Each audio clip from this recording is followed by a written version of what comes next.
Assalamualaikum warahmatullahi wabarakatuh. Alhamdulillahi rabbil alamin. Wal aqibatu lil muttaqin wa la udwana illa 'alal zalimin. Asyhadu an la ilaha illallah wahdahu la syarikalah. Al malikul haqqul mubin wa asyhadu anna Muhammadan abduhu wa rasuluh al mab'utsu lil alamin. Bapak Ibu, saudara-saudari yang saya hormati, sunnah muakkad bagi seseorang itu bersugi sewaktu mau membaca Al-Quran. Di mana tempatnya kita disunnahkan bersugi itu adalah sebelum kita membaca A'udzubillahi minasyaitonirrajim, yaitu maka sebelum itu kita bersugi lebih dahulu baru kita membaca A'udzubillahi minasyaitonirrajim. Itu kata para ulama. Kenapa? Ulama memerintahkan kepada kita kalau kita mau membaca Al-Quran, maka terlebih dahulu membaca A'udzubillahi minasyaitonirrajim. Karena ada perintah Al-Quran yang menjelaskan, Ija quri Al-Quran fasta'iz billah. Kalau kamu mau membaca Al-Quran, maka minta perlindunganlah dari Allah. Maka oleh sebab itu kata para ulama, walaupun perintah ini adalah amar, tapi perintah membaca A'udzubillahi minasyaitonirrajim sewaktu membaca Al-Quran itu hukumnya adalah sunnah.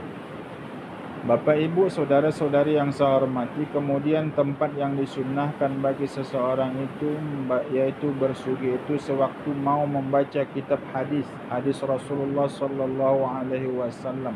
Kalau seseorang itu mau membaca kitab hadis itu, maka disunnahkan terlebih dahulu dia bersugi. Demikian juga disunnahkan bagi seseorang itu kalau seandainya dia membaca kitab syariat. Apa itu kitab syariat? Tentang hukum Islam. Yang tertuang kitab syariat itu adalah dalam kitab fikih.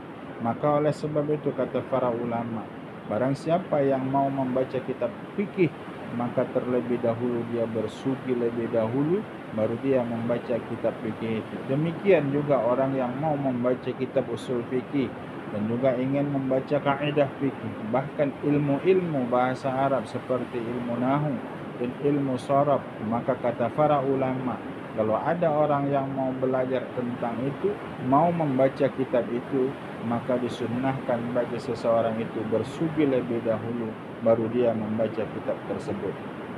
Bapak Ibu, saudara-saudari yang saya hormati, demikian juga disunnahkan bagi seseorang itu bersugi sewaktu giginya sudah kuning. Apakah giginya yang kuning itu sudah berbau atau belum berbau, asalkan giginya sudah kuning, maka disunnahkan bagi seseorang itu bersugi untuk menghilangkan kuningnya gigi.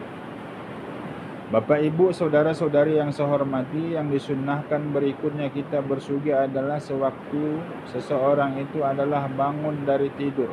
Orang yang baru bangun dari tidur itu untuk menghilangkan bau mulutnya, maka disunnahkan juga bagi seseorang itu bersugi.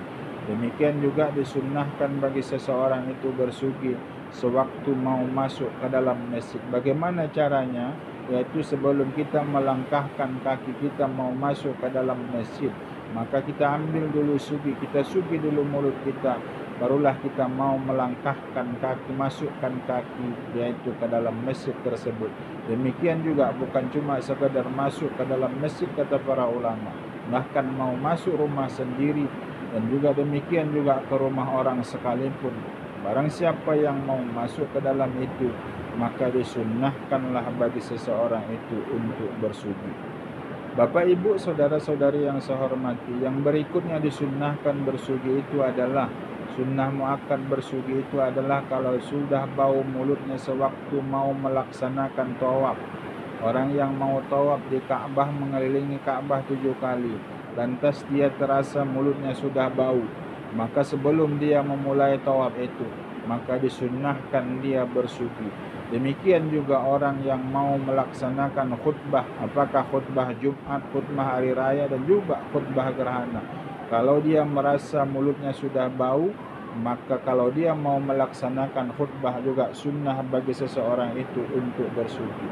Demikian juga disunnahkan bagi seseorang itu bersugi kalau dia memakan sesuatu makanan yang bau seperti makan jengkol, juga makan pete, dan juga makan bawang mentah. Kalau seandainya dengan sebab memakan sesuatu itu baulah mulutnya, maka juga disunnahkan bagi seseorang itu untuk bersugi. Demikian juga disunnahkan bagi seseorang itu selesai sholat witir yang setiap malam kita laksanakan, maka habis kita melaksanakan witir, sunnah kita melakukan bersugi. Demikian juga sunnah kita bersugi setelah bangun, yaitu dari sahur, dan kita makan sahur. Setelah kita makan sahur, kita juga disunnahkan untuk bersugi. Kapan itu? Setelah habis makan sahur. Bapak, Ibu, saudara-saudari yang saya hormati, yang terakhir adalah sunnah bagi seseorang sebelum melaksanakan bersugi itu kalau dia baru makan, nyatanya ada sisa makanan yang ada di mulutnya, dia congkel lebih dahulu baru dia melaksanakan bersugi. Kata para ulama, kalau ada sisa makanan yang kita congkel dari gigi yang kita keluarkan, tidak boleh kita memakannya atau menelannya kembali. Kita wajib mengeluarkannya. Karena makanan yang sisa yang tinggal di gigi itu, kata para ulama, adalah makanan yang keji. Maka oleh sebab itu makanan yang keji itu harus kita keluarkan dan tidak boleh kita menelannya kembali. Maka oleh sebab itu saya ulang kembali, kalau kita sebelum melaksanakan bersugi, makan yang tinggal di gigi itu kita congkel lebih dahulu baru kita melaksanakan bersugi. Bapak, Ibu, saudara-saudari yang saya hormati, ini saja dulu pertemuan kita kali ini. Terima kasih atas segala perhatian. Mohon maaf atas segala kekurangan. Wabillahi taufiq wal hidayah. Assalamualaikum warahmatullahi wabarakatuh.